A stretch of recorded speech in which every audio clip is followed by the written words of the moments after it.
All right. Thank you, Sarge. It's time for our healthier you moment. And today we're going to talk about something that I get a lot of questions about. And there's a lot of emerging research about, which is intermittent fasting. So that's basically alternating periods of eating or having different time windows where you do or you don't eat. So the main one is what we'd call time restricted feeding, where you would maybe eat for 8 hours and fast for 16 hours. You can alternate that. I recommend everybody does a 12-hour overnight fast called a circadian fast.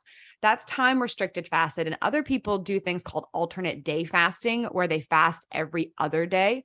So they'll have a normal eating day and then a very limited, maybe 500 calorie meal or 500 calorie limit on the other days. I think that's a little bit harder. I like time restricted feeding better. It still allows you to get enough nutrients, enough food. But there's benefits to intermittent fasting that, again, it's emerging. We're still learning more about this, but one of them is enhanced weight management, because if you're limiting how much time you can eat during the day, for most people, they're eating less. And that's why I like the 12-hour fast, because I think it goes down to that. Well, I'm going to have this snack at night that I don't need, the bowl of ice cream, the bag of chips or whatever, but I'm in my fasting window. So you weren't hungry. You weren't missing a meal. You're just kind of adjusting behavior that supports weight loss. But really restricting that eating window encourages the body to tap into fat for energy and then also eventually lead to fat burning.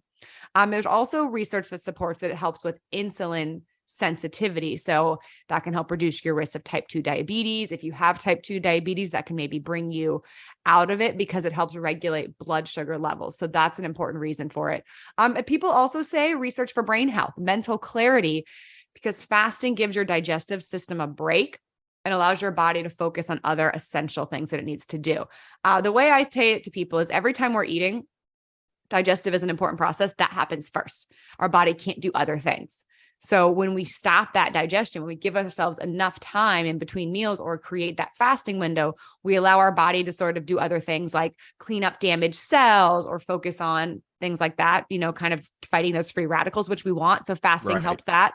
There's also ideas that it helps promote longevity and that it's convenient, because if you're eating less, you have to eat in that certain time window. Maybe you're eating less meals. So for some, it finds itself being convenient. So I am a fan of intermittent fasting for some. The only major conflicting research I've seen is possibly women in menopause, Right. because of all the hormonal changes, that maybe that's not something that they need to do or that needs more research. And obviously, if you have any other health conditions, you don't want to try this without talking to your doctor as well. But I do definitely support the 12-hour fast, even up to 14, 16. I think a lot of people can do that. Even athletes can do that.